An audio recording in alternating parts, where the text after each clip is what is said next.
Recording in progress. Shabbat Shalom. Shabbat Shalom.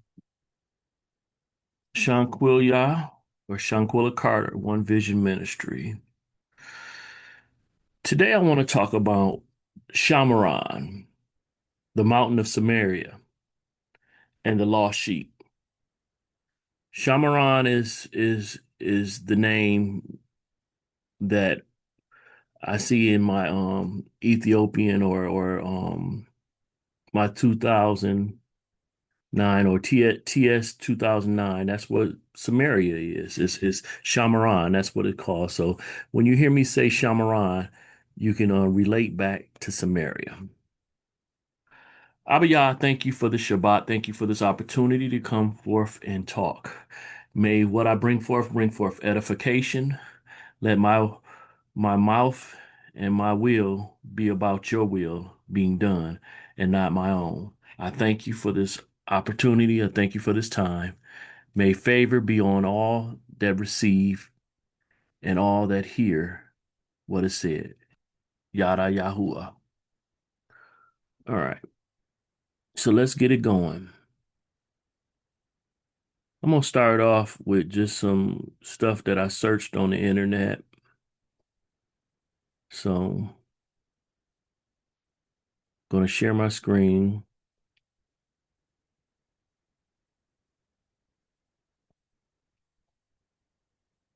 All right. So I'm sharing my screen, and this is where I'm at. Let me see if I can move something out of my way.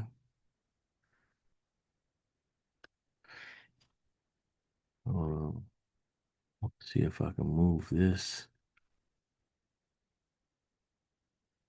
Nope, that ain't what I want. All right, let me go. Samaria was the prominent capital city and the biblical name for the ancient northern kingdom of Israel or Yasharal. Shamaran in Samaria, same word, just we are giving it differently, but it's meaning the same place. Established in the ninth century BCE, it spanned roughly 2 centuries of prosperous trade and significant political influence before falling to the Assyrian Empire, the Babylonians and the Chaldeans, in 722 BCE. Got this from Wikipedia, and I also got this from Wikipedia. Let me read this. Separations into two kingdoms. After the death of King Solomon, the United Kingdom of Israel was divided in two. The northern kingdom of Israel under Jeroboam and its capital first in Shechem, then Peniel and Tisra, and finally Samaria or Shamaran, and ruled by a series of dynasties beginning with Jeroboam and the southern kingdom of Yahuda or Judah. It's said Judah, but it's Yahuda, with its capital still in Jerusalem. This where all of the worship was done is in Jerusalem. But when they separated, they couldn't. The northern kingdom couldn't go to Jerusalem or Jerusalem, so they used Samaria. The mountain of Samaria is where they did most of their worship. And ruled by the house of David under Hezekiah's rule in the kingdom of Yahuda, the Neo-Assyrian Empire conquered and destroyed the northern kingdom in 722 BC, leaving only the southern kingdom of Yahuda. Okay, so stop sharing the screen.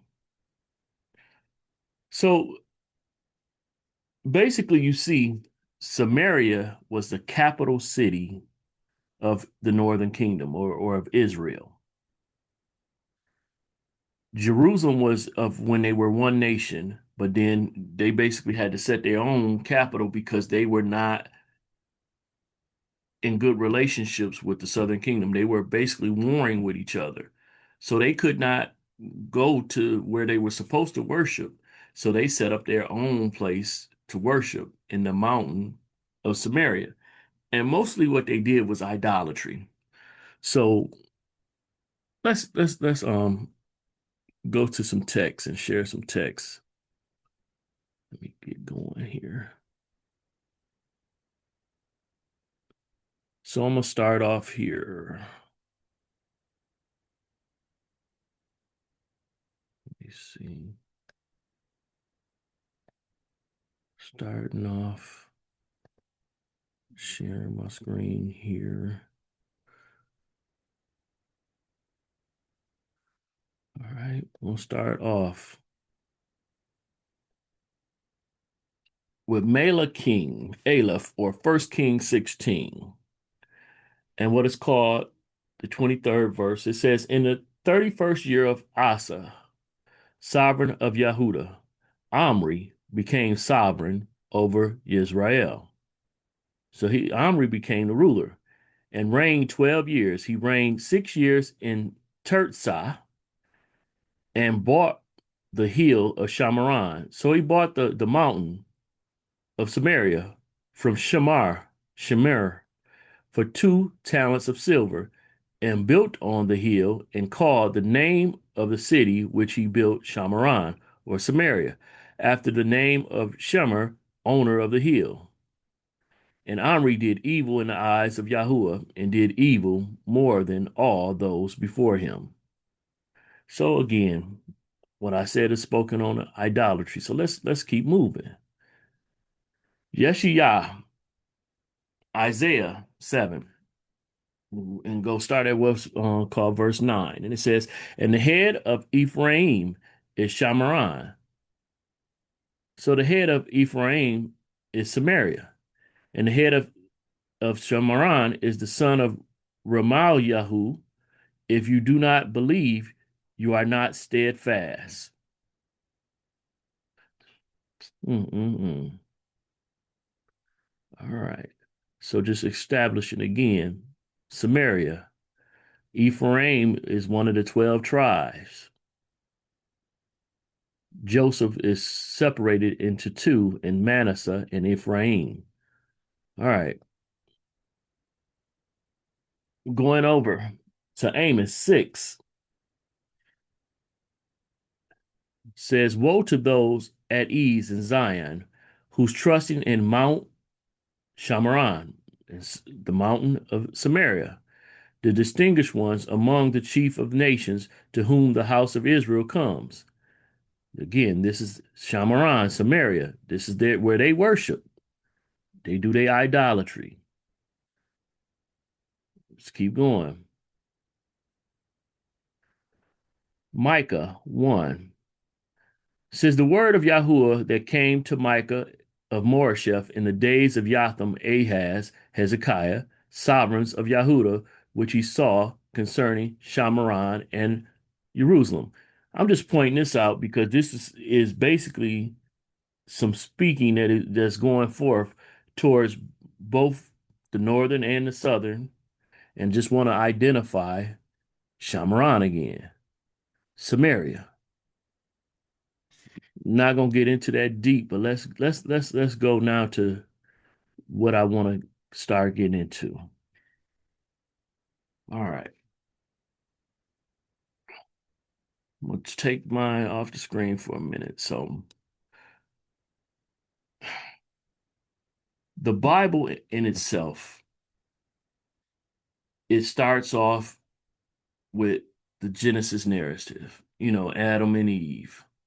But as you get further in, you see that he focuses on Israel. They are the main subject of the whole book, the nation of Israel. They are established as his son. You go to Exodus 4:22, he says Israel is his firstborn son. You go to Exodus 19:5 and 6, he calls Israel his royal priesthood. Over and over, you have to, I've tried to explain to people, if you have a royal priesthood, who are they priests to? If the whole nation was supposed to be priests, they would be priests over people.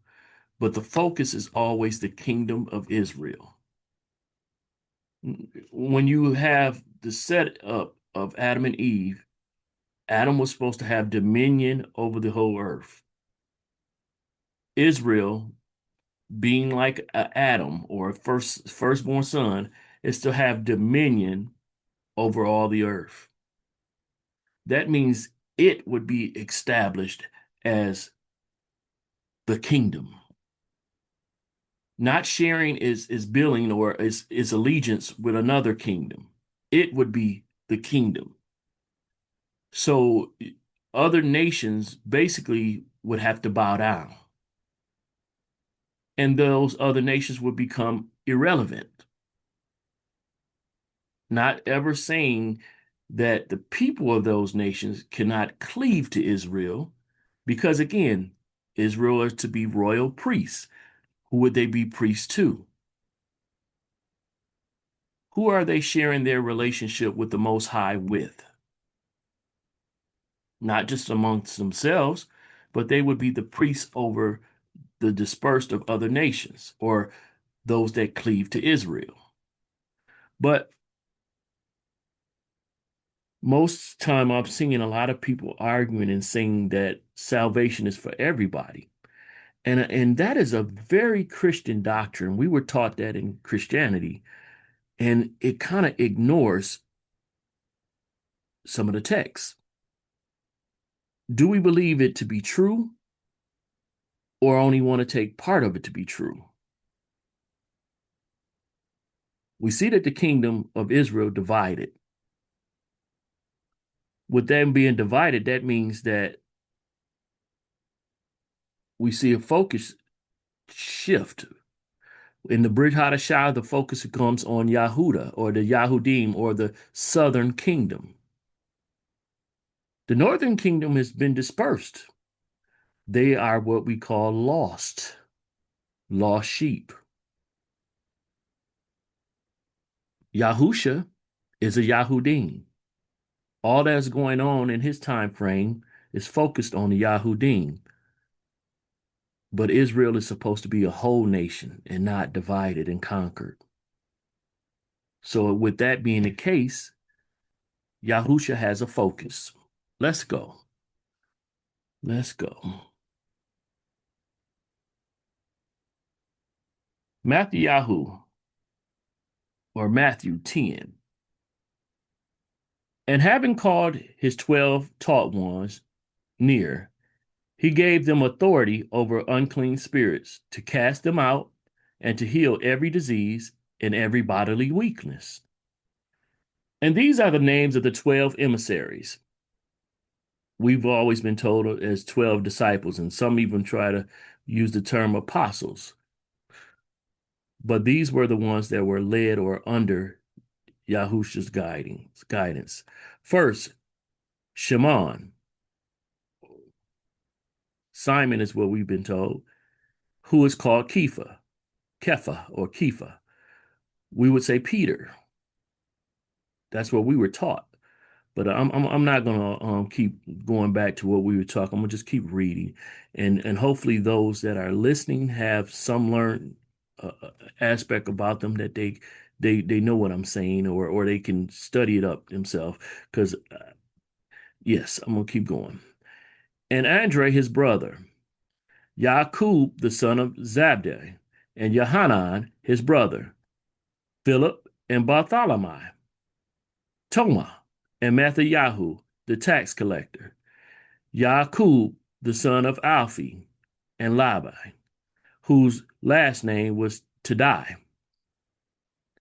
Shimon the Canaanite, so this would be the other Simon or Simon, and Yahuda would be Judas. So the one that betrayed, from Kerioth, who did also deliver him up. So he betrayed Yahusha and delivered him up. I definitely need to make that clear. So that name Yehuda, the tribe of Yehuda, he had that same name as his name. It was a common name. It was not something, that, just random. It was a common name. So Yehuda was the betrayer. Hmm. If you go back to dealing with Yosef, who betrayed Yosef, it was all of the brothers, but Yehuda was right there in the mix. But anyway, let me keep going. Yahusha sent these 12 out, having commanded them, saying, this is a command. Do not go into the ways of the nations.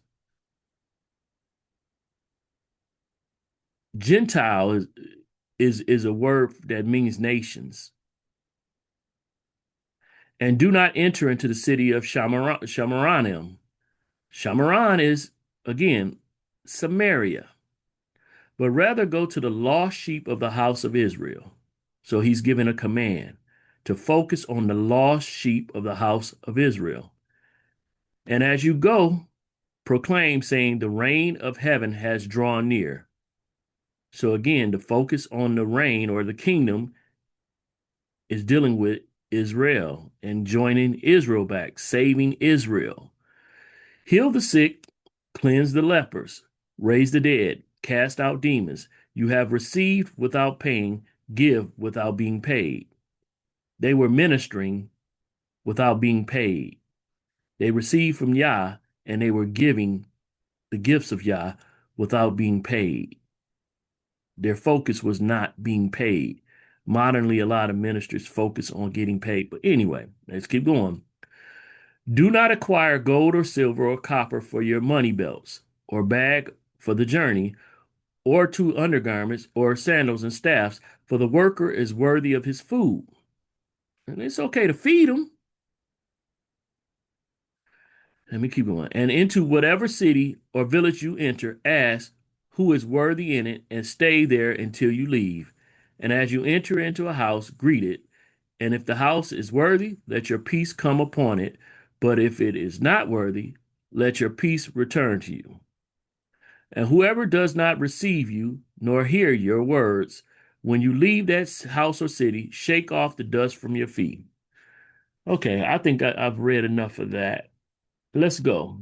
This is still the book or the writing or the letter of Matthew. So let's move forward. In this, he said he sent them all only to the lost sheep of Israel and told them, don't even go into Samaria. Let's go.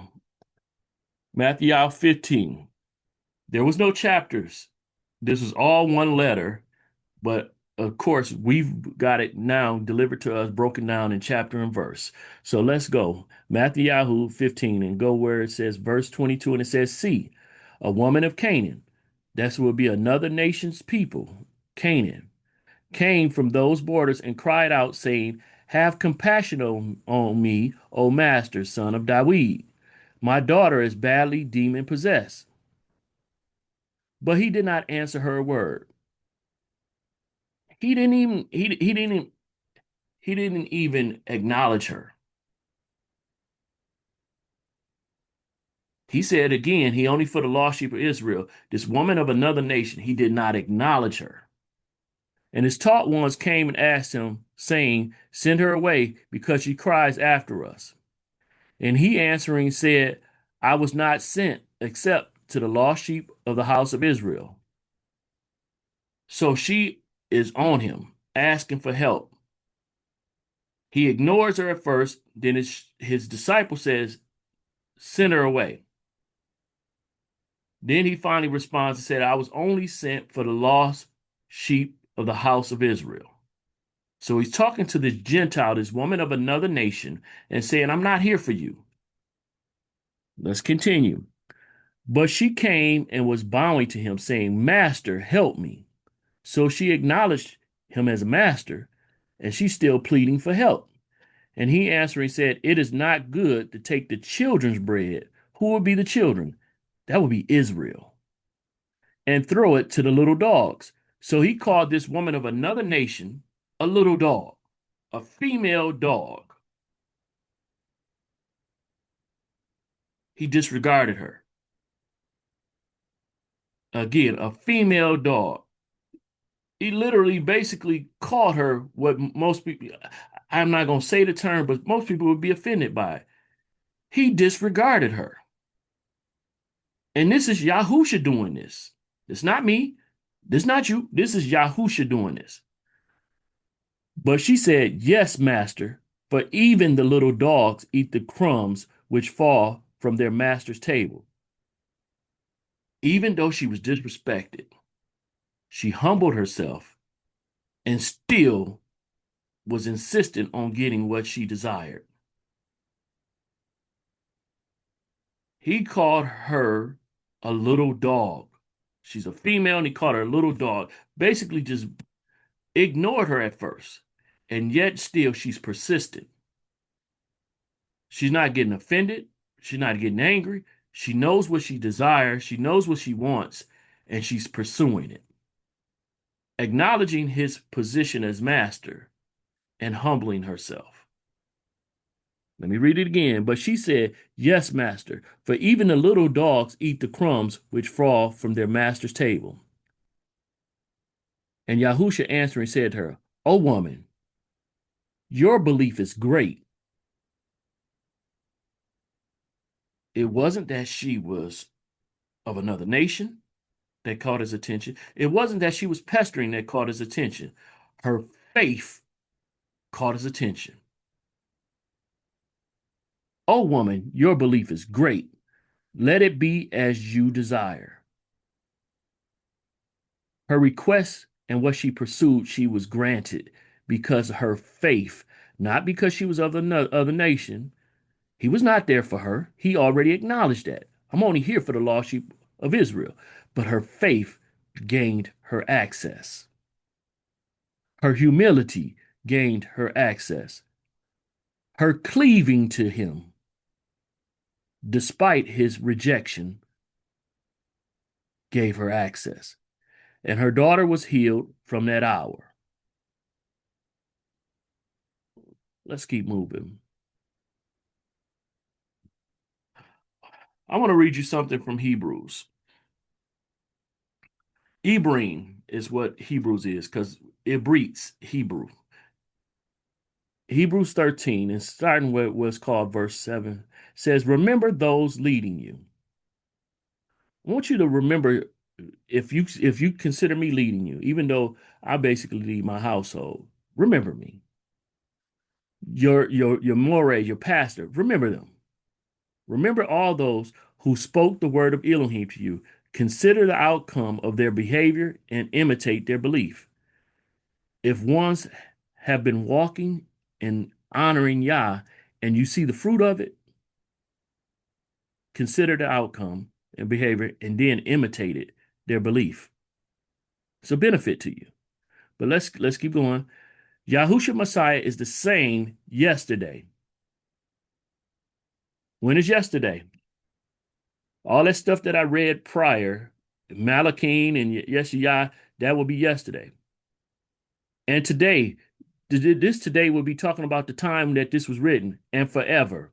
So that forever would hit right now in 2026. That'll be a part of that forever. So before now, his current time, and now in the future past that time, he's the same. I say that because I pointed out that he said he only sent for the lost sheep of Israel. And I believe I said it, showed it twice that he said that. He said it to the woman from Canaan, but he also said it to his disciples when he sent them out. All right. "Do not be borne about by various and strange teachings, for it is good for the heart to be established by favor, not with foods which have not profited those who have been accompanied with them."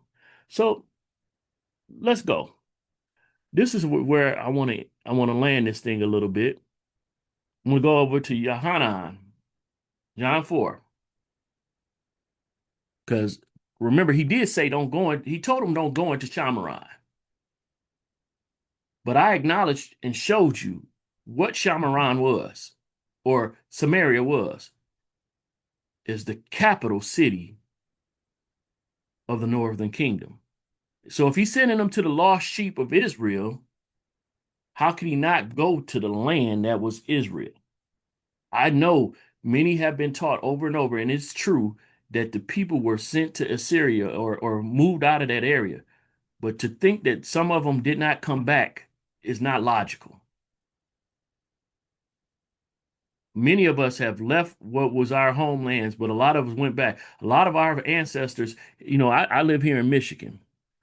A lot of my people come from Arkansas, but a lot of them tried to go back. A lot of folks that came up north, they went back to where their family was from. My wife's family is in Mississippi, Brookhaven at that. A lot of her family have went back to where they came from. So to think that somebody would not go back to where they came from, come on. We dispersed from Israel, and eventually we're supposed to be, though we are dispersed in all the nations, we're supposed to come back to Israel. And I'm talking about the full nation of Israel, not the divided nation. We're going to be coming to where Jerusalem is, and that's going to be our place of worship, and not Shomeron, but that's still a part of that kingdom, still part of the land that we are supposed to be inheriting. But let's go over here and I want to do some reading and I'm about to close it out in the end, but let's go. Yohanan, some call John 4.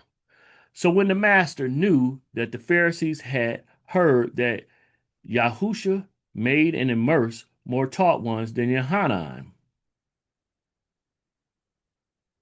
although Yahusha himself did not immerse, but his taught ones.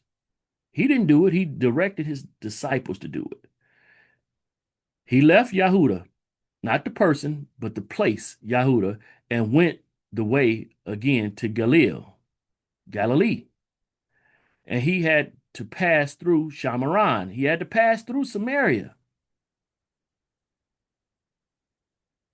He had to pass through the northern kingdom, the place that was the northern kingdom.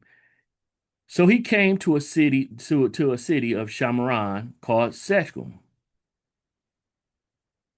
near the piece of land Jacob gave to his son Joseph. This was land of Israel. And Yaakov's fountain was there. So Yahusha, being wearied from the journey, was sitting thus at the fountain. We would say well from our other readings, when we read the King James. It was about the 6th hour. A woman of Samaria or Samaran came to draw water. Yahusha said to her, "Give me to drink." If you do any reading about Yahusha, please pay attention that he didn't really talk much to people of other nations. Just like that woman of Canaan, he ignored her. If you look at his dialogue with Herod, he didn't speak to Herod, and he barely even talked to Pilate. He didn't really talk to people of other nations. His focus was always on the Yahudim and Israel. But let me keep going. Give me to drink. So why is he speaking to this woman? But keep on. For his taught ones had gone off into the city to buy food. The woman of Shomeron, Samaria, therefore said to him, "How is it that you, being a Yehudi, ask a drink from me?" She's like, "Hold on. How you going to ask me for a drink? You ain't even supposed." It was not culturally that, it was not culturally normal that they would even speak to such a woman. Again, he didn't really speak to other nations. I kind of want to cut back to something and show you that he basically only talked or spoke with his own people. I'm I'm tempted. I'm gonna do it. I'm gonna do it. I'm finna go there real quick. I'm holding this, but I'm finna go. I'm finna go. Let's see. Let's see. It's still in the book of John because it's actually after this point. But I just want to show you something. I'm gonna skip. Let me see. Nope, nope, nope. Boom, boom. Let me see. I kind of want to skip and go somewhere. Okay. All right. I'm gonna see. Let me see right here. I'm just skipping to go. I'm gonna go back, but I just want to go here. All right. So I'm gonna go to Yohanan John 18, because this would be after this situation within Samaria, but still, because you got to do timeline. You got to let people know the timeline because most people ignore the set of events. They just read and don't want to put things in order. You got to use your mind. You got to use your mind. Okay. I'm gonna start off with 19. It says, Then the high priest asked Yahusha about his taught ones and his teaching. And here in verse it says, Yahusha answered him, said, I spoke openly to the world. Most people jump to the mindset of John 3:16, for for he so loved the world that he gave his only begotten son, and they see world, but he said, I spoke openly to the world. Did he go to Ethiopia and speak? Did he go to India? Did he go to China to speak? Did he go to what is called America? So that wasn't discovered. He spoke openly to the world. What is he saying? Let's keep going. The context says, I always taught in the congregation. Where would the congregation be? He's a Yahudim, so it would be in Yahuda and in the set apart place. So that's the temple where the Yahudims always meet. He always spoke openly to the world, but that was in the congregation, in the temple where the Yahudim meet. And I spoke no word in secret. So it's telling you what the world is in the congregation. His world is his people. I can go back to Isaiah and show you that the world that they're focusing on, world does not mean the whole planet in this. It's meaning his world, the things that's important to him.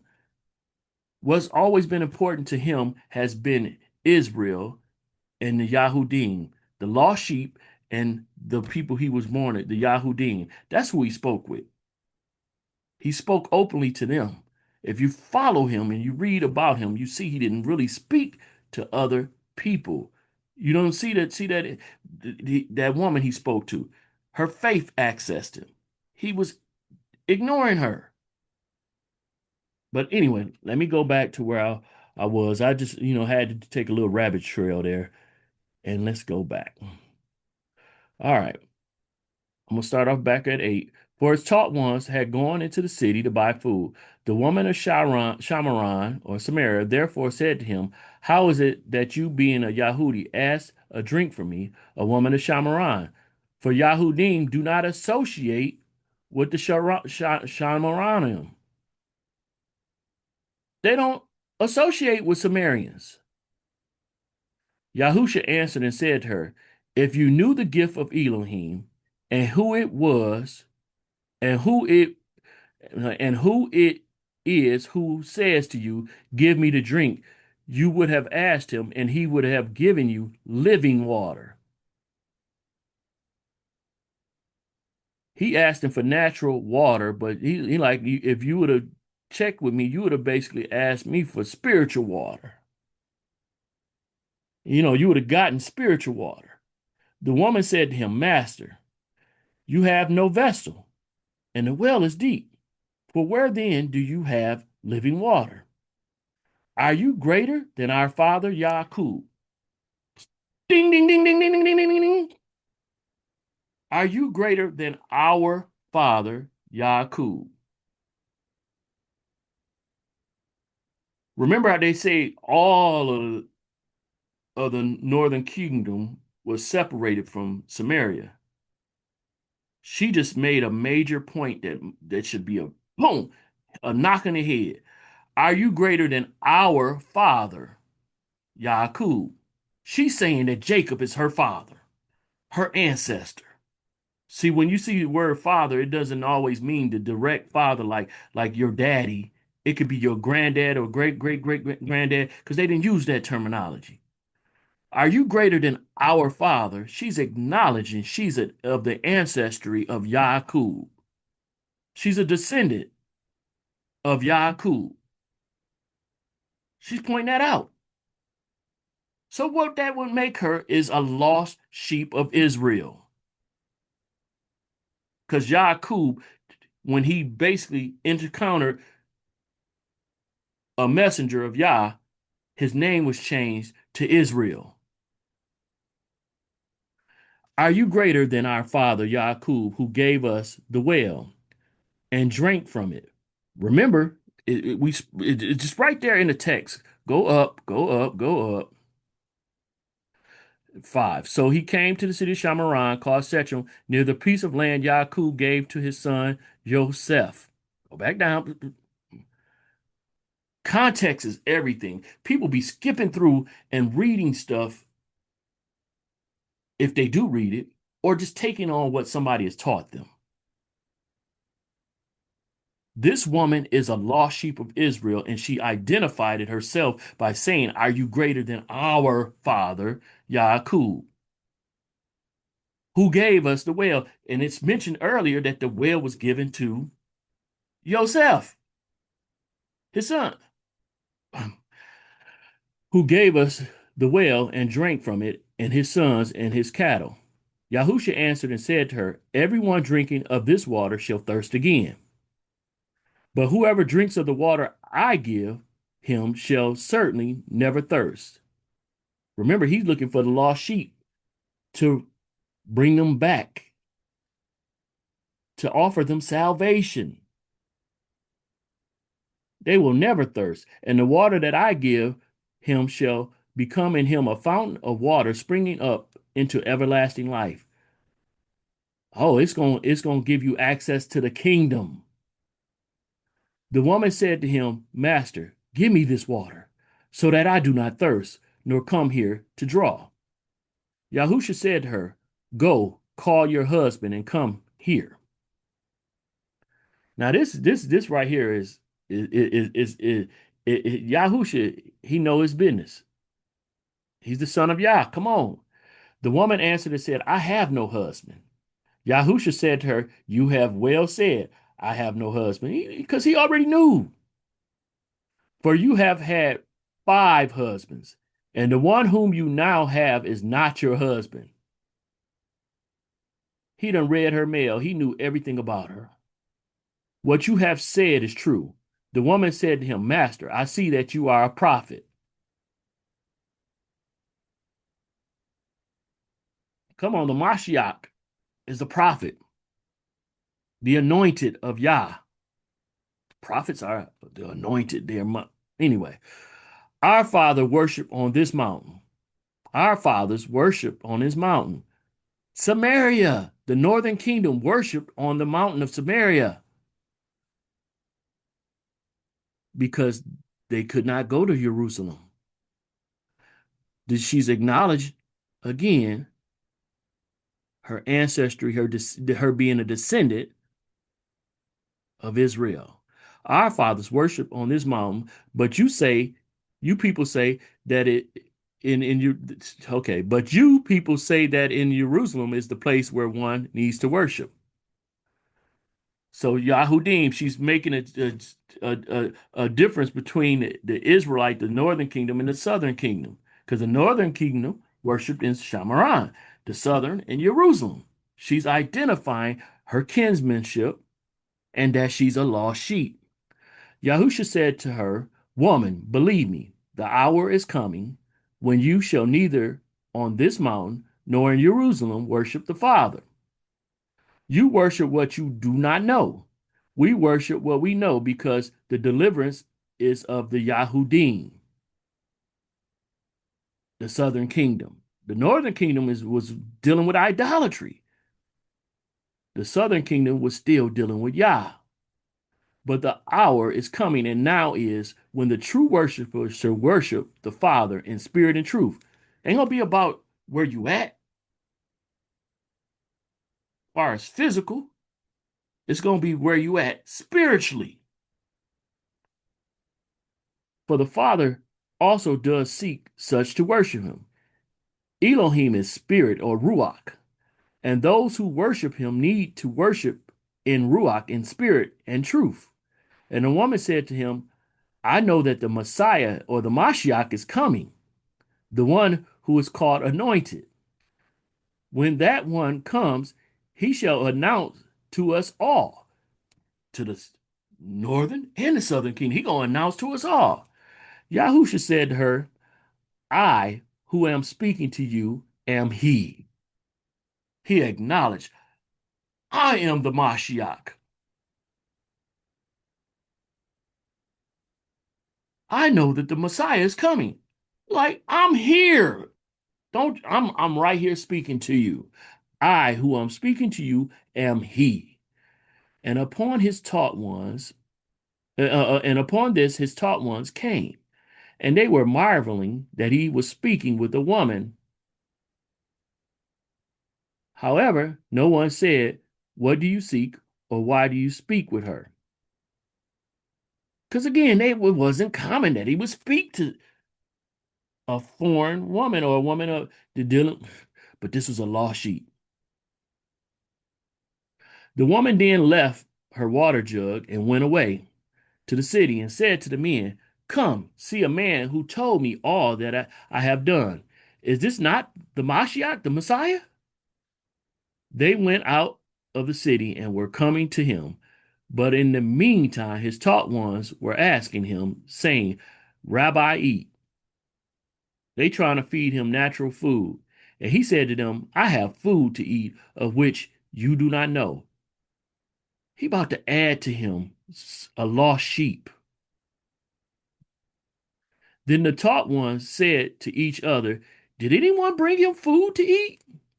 He ain't focused on the carnal, the natural. He focused on the spiritual.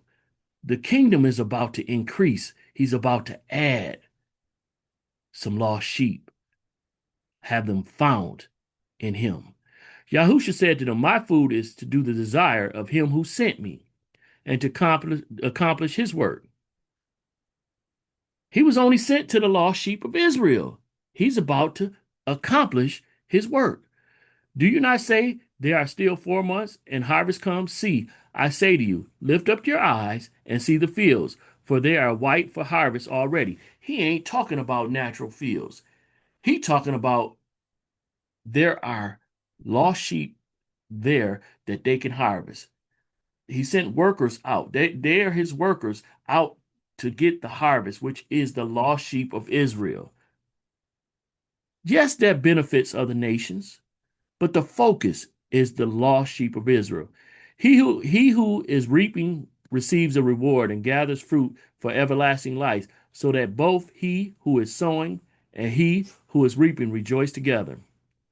For in this word is true, one sows and another reaps. But I'm gonna stop there. I'm kind of at the end, but I want to address something. I really do. I want to address something. Um, I used to be a big fan, or hang on, I don't like the word fan. I used to follow after the 116 click, Romans 1:16. And so I want to go there. I want to show you something because it's so many people that took what they said and ignored what the text was saying. Many ignored that Paul was a Roman citizen, born in Tarsus, that his father was a Pharisee and he was a Pharisee. So that means that he was one that knew the word. He also was a Yahudim. So though he was raised in a Roman area, he was Hellenized. That was what people, the citizens of Rome or Greek were called Hellenes. So he was Hellenized. If he was a Pharisee or and his father was a Pharisee and he was born there, that would allude that there were more than just him there. That there were a congregation or a assembly of people that would have that same belief there. That's who he was writing Romans to, but you can't get people to get that. And so I just want to touch on something before I go. I'm gonna go over here. I'm gonna share my screen again and go back to where I was, and then I'm gonna go to Romans 1 and just want to show something real quick. Romans 1 and go down to 16 and read just slowly. It says, "For I am not ashamed of the good news," some would say gospel, "of Messiah or Mashiach. For it is the power of Elohim for deliverance to everyone who believes." Everyone who believes. Canaanite woman believe. So yeah, you can say that but let's go with the context of what's being said. To the Yahudi first, that would be the Yahudim, and also to the Greek.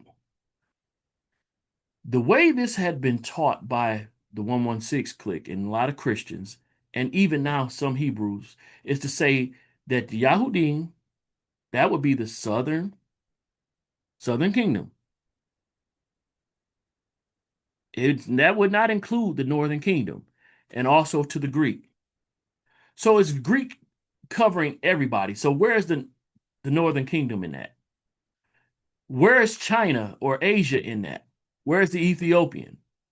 And they say, well, it's talking about nations. No, it says specific, the Yahudi first, and also to the Greek. Again, Paul was a Hellen or a Roman citizen. This letter is written to an assembly in Rome. They say, oh no, these are people that were actual Romans and were not lost sheep. It's kind of interesting because the focal point on this is Yahudi and Greek. It's not other nations, but they make this to be all other nations, ignoring what Yahusha taught. Yahusha himself said he only was sent for the lost sheep. His disciples were what? Sent for the lost sheep. I'm not saying that other people cannot enter into the kingdom, but they have to cleave to Israel. Most people are ignoring and trying to add to context, then that's not the context. You cannot make that be everybody. Because again, when you say Greek there, if you're saying that means all other nations, then where are the northern kingdom at in? Where they at? Because Yahudi is focusing on the southern kingdom. And let me stop sharing my screen and I'm gonna show something else. I'm gonna share my screen again. But let's do this. Let's do this. All right. This is the eastward or whatever. I just want to show, of course, everybody, we don't all believe everything that's when it comes to the concordance and stuff like that. I get that. But I'm gonna just use their term because for Jew it has G 2450 2453. And that says Iodios or Euodean, and is belonging to the Yahuda or Jehuda or the Jew or Judah. So that's dealing with the people of that place, Judah or Yahuda. But then when you look at Greek, it's or where it says Greek, it says Helen, Grecian, inhabitants of Hellas, Roman territory. By extension of Greek speaking person, a Greek speaking person, a non-Jew, a Gentile, Greek. So it's a specific Gentile, Greek. I still say Hellenized, or this Greek would be Greek citizenship. Because remember, Shaul or Paul had Greek citizenship. He would be a Hellen or identified as a Hellen and a Yahudim. He had dual citizenship. But it's not talking about an Ethiopian. It's not talking about an Asian. It's not talking about America wasn't even existing back then. It's not talking about a Persian, a Chaldean. All these are nations that exist. It specifically said Greek, and these other people were not that. And they weren't Yahudi either. So you got two specific groups. How does that cover every nation? But the way they taught that, the way many teach that, they use that that that verse right there and try to make it mean everybody. And even if, let me I'm gonna end this real quick, but I'm gonna go up, go up, go up, go up, and go up. I'm going back to that verse, going back to Romans 1:16. Let me share my screen because I'm on my little rant and I'm gonna stay there. But it's, let's go up. So I'm on Romans 1 and go up, go up. You start off at the beginning. It says Shaul, a servant of Yahusha Messiah, a called emissary, separated to the good news of Elohim, which he promised before through his prophets. What were his prophets? They were all Israelites, right? In the set apart scriptures concerning his son, who came of the seed of David according to the flesh. So he's acknowledging came of the seed of David according to the flesh, who is designated Son of Elohim with power, according to the set apart Spirit by the resurrection from the dead, Yahusha Messiah, the Master of us, through whom we have received favor and office of emissary. All of the emissaries or disciples at the time were who? Yahudi, for belief, obedience among all the nations. So now amongst the Jesus on behalf of his name. So they're set apart from the nations, among all the nations, among whom you are called, are also the called ones of Yahushua Mashiach. To all who are in Rome, beloved of Elohim, called set apart ones. These are specific people in Rome, called set apart ones.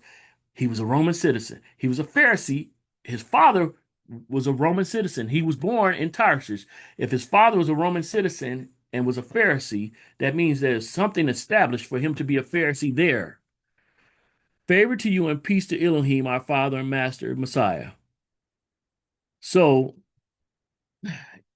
I'm gonna end it there. I'm on a tangent. I'm gonna just leave it alone. But I'm not saying that other nations cannot cleave to Israel.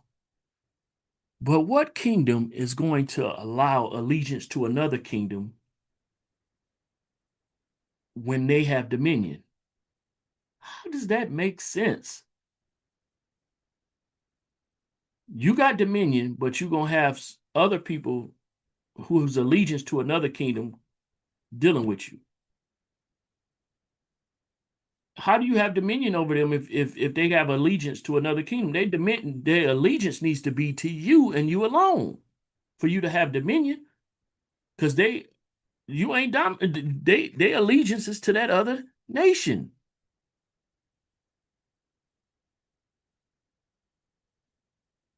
I don't know.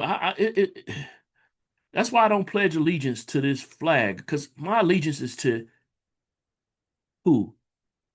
Yahuwah's kingdom, not to the United States. I don't pledge allegiance to this nation. My allegiance is to Yahuwah in Israel. No offense to America, but that ain't where my allegiance is. You can't have dual allegiance. You're going to be divided. And when you're divided, you're conquered. That's not dominion. That's not operating in dominion when you have dual allegiance.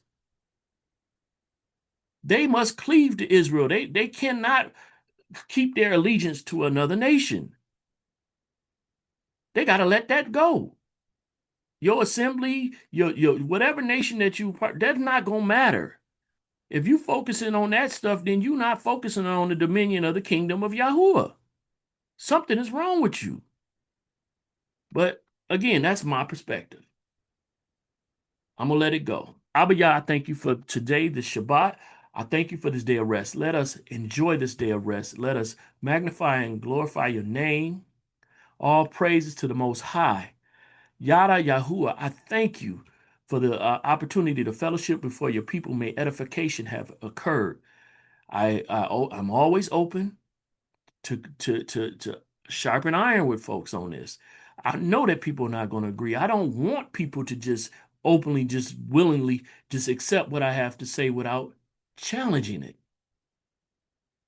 It's a respectful way to do it. But we all must come to study ourselves, to show ourselves approved. This is from my study. I'm not knocking somebody else's study, but I just pray that they study and they allow your Ruach to move them and not just allow what they've been doing, the traditions of men, to just set. Challenge everything that comes from outside and trust what is coming from the Ruach. I thank you, Yah, for the Shabbat. I thank you for my family, my household, and you covering it. And let us go forth in your will. Yada Yahuwah. Shanquil Yah, One Vision Ministry. Shanquilla Carter. Ikad, Charging Sheriff. Shabbat Shalom.